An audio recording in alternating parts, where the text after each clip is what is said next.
अखेर सत्य बाहेर आलंच. ठाकरेंच्या या शिवसैनिकाने देवेंद्र फडणवीस, नवनीत राणा आणि चित्रा वाघ यांचा जुना व्हिडिओ लावून सगळं भांडं फोडलं. चित्राबाई मणिपूरच्या महिला दिसल्या नाही का? बीजेपीवाले आता रोज काँग्रेस झोपेमध्ये चावळत राहणार.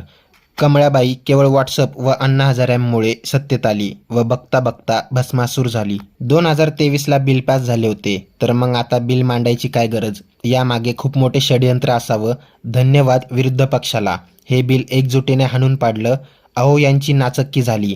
फक्त हे मी नाही त्यातली आणि कडी लावा आतली असं दाखवू राहिले. हिला विचारा, सध्याच्या मंत्रिमंडळात किती टक्के महिला आरक्षण आहे? किती महिलांना मंत्रिपदे दिलीत? वाघांचा नौटंकी करण्यात मोदी पण हात धरू शकत नाही. लईच ढोंग करते. अंधभक्त चकित झाले असेल. भाजप आणि RSS वाले लबाड लांडगेच आहेत. शिवसेनेच्या आणि इतर सर्व विरोधी पक्षातील खासदारांचे आभार. कारण जर डिलिमिटेशन बिल पास झाले असते तर विरोधी पक्ष कधीच सत्तेत येऊ शकले नसते. नेमकं घडले काय ते सविस्तर पहा. त्यापूर्वी चॅनलवर नवीन असाल तर चॅनलला सबस्क्राईब करून बेल आयकॉनवर क्लिक करा. आज काही लबाड लांडग्यांची ढोंग, त्यांची सोंग तुम्हा सर्वांसमोर अगदी पुराव्यासह, जे पुरावे सोशल मीडियावरनं, युट्यूबवरनं केव्हाच काढून टाकले गेलेले आहेत, कोणाला सापडू नये म्हणून. पण आपण त्यांच्याही वरचे एक वर्जन वरचे आहोत. आपण यांच्या तुम्ही शेअर तर आम्ही सव्वा शेअर.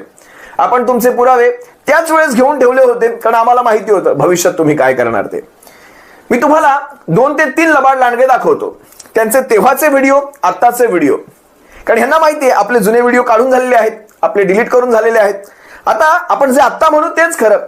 ह्या अशा नेरेटिव्हला जर आपण खोडून काढलं नाही वेळेच, तर मात्र आपल्याला याचा फार मोठा फटका पडू शकतो. 5 राज्यात निवडणुका आहेत आणि महिलांना कशा प्रकारे विरोध केला, महिला आरक्षण विधेयकाला कशा प्रकारे विरोध केला, नारी शक्तीला कशा प्रकारे विरोध केला, हे सांगण्यामध्ये हा भारतीय जनता पक्ष त्याची 20 पैशावाली टीम अतिशय पटाईमध्ये आहे. सगळ्यात पहिलं उदाहरण मी तुम्हा सर्वांसमोर ठेवतो. देवेंद्र फडणवीस.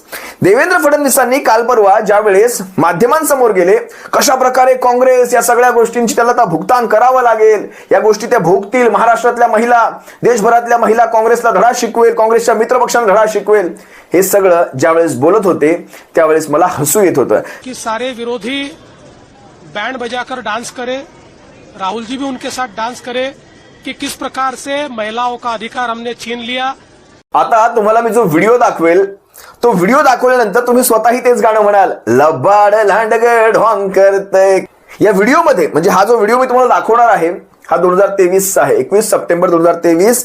देवेंद्र फडणवीस नरेंद्र मोदींची तारीफ करतायत. म्हणे कशा प्रकारे मजबूतीने हे बिल तुम्ही पास करून घेतलात. वरच्या खालच्या सभागृहांमध्ये फक्त 2 मतं विरोधात पडली. मोदीजी आजपर्यंत लोकांनी वादे केले, तुम्ही ते पूर्ण करून दाखवलं. मग जर ते तेव्हा जर पूर्ण झालं असेल, मग आता पडलं ते काय होतं? फडणवीस जी, आपण सांगाल कधी आता पडलं ते काय होतं? ते डिलिमिटेशन बिल होतं. नारी शक्ति वंदन का जो बिल लोकसभा और राज्यसभा में पारित हुआ है, मैं लोकसभा और राज्यसभा के संसद के सभी सदस्यों का बहुत बहुत अभिनंदन करता हूं, उनको धन्यवाद देता हूं. और हमारी संसद ने ये जो निर्णय लिया है, ये देश के लिए एक मील का पत्थर साबित होगा, ऐसा मैं मानता हूं. मैं विशेष धन्यवाद देना चाहता हूं भारत के प्रधानमंत्री आदरणीय मोदी जी को. हमारे संसद ने एक मत से, बहुमत से उसको पारित किया.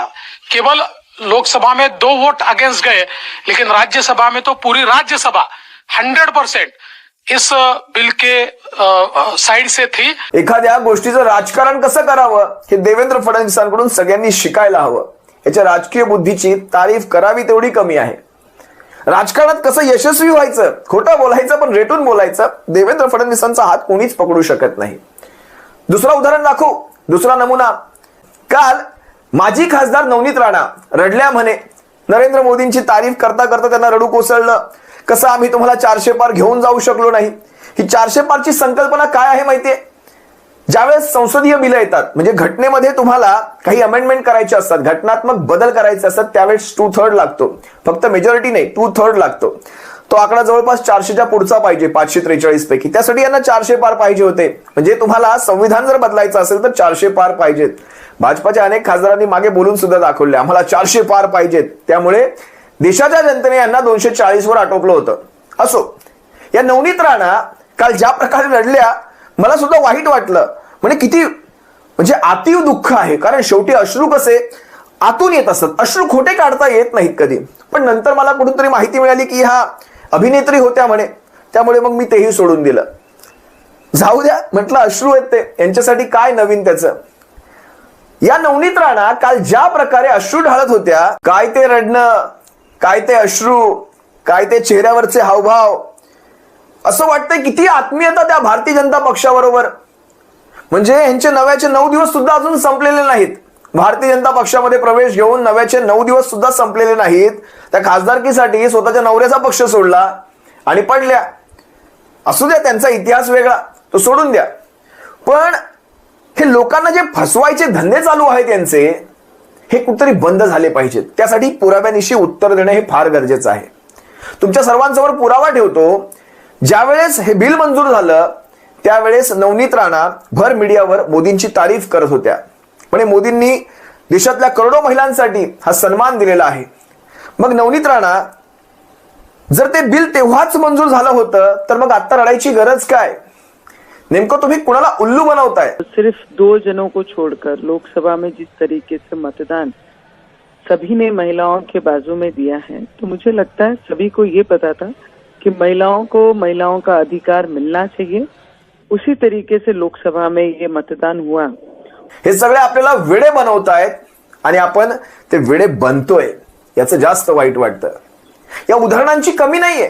आणखी एक दाखवू, चित्रा वाघांचं उदाहरण दाखवतो. कारण चित्रा वाघ या कशातच मागे नसतात. बरं, सगळ्यात पहिली गोष्ट, हे व्यक्तिमत्व कधीच कुणाचं होऊ शकत नाही, कुठल्याच पक्षाचं होऊ शकत नाही. जिकडे खोबरं तिकडे चांग भलं. पावला तर तो माझा देव, नाही पावला तर देव बदलायचा, ही यांची प्रवृत्ती. आतापर्यंत कुठल्या कुठल्या पक्षांमध्ये चित्रा वाघ होत्या, आता कुठल्या पक्षामध्ये आहेत. मग जिकडे आहेत तिकडची चाकरी इमाने दुबारे करायची. चित्रा वाघांचा मी सगळ्यात प्रथम कालचा व्हिडिओ दाखवतो, ज्यावेळेस कसं हे बिल पडलं, कसं काँग्रेसने हे याव याव याव याव याव याव काय काय काय काय काय काय त्या म्हणाल्या, ते एकदा जरा पहा. काँग्रेसचा दुटप्पीपणा आज देशासमोर पूर्णपणे उघड झालाय. एकीकडे मंचावर महिला सशक्तीकरणाच्या मोठमोठ्या गप्पा आणि दुसरीकडे जेव्हा महिलांना हक्क देण्याची वेळ येते तेव्हा इम्प्लिमेंटेशनच्या नावाखाली अडथळे निर्माण केले जातात. प्रश्न सरळ आहे, काँग्रेससाठी महिलांचा सन्मान फक्त भाषणापुरताच मर्यादित आहे का? जेव्हा हे सत्तेत होते तेव्हा महिलांना 33% आरक्षण देण्याची हिंमत दाखवली नाही. आणि आज जेव्हा प्रधानमंत्री नरेंद्र मोदीजींच्या नेतृत्वात हा ऐतिहासिक निर्णयाला विरोध केला, अरे मोदीजींनी आमच्या तोंडापर्यंत घास आणला होता, तो तुम्ही हिसकावलात.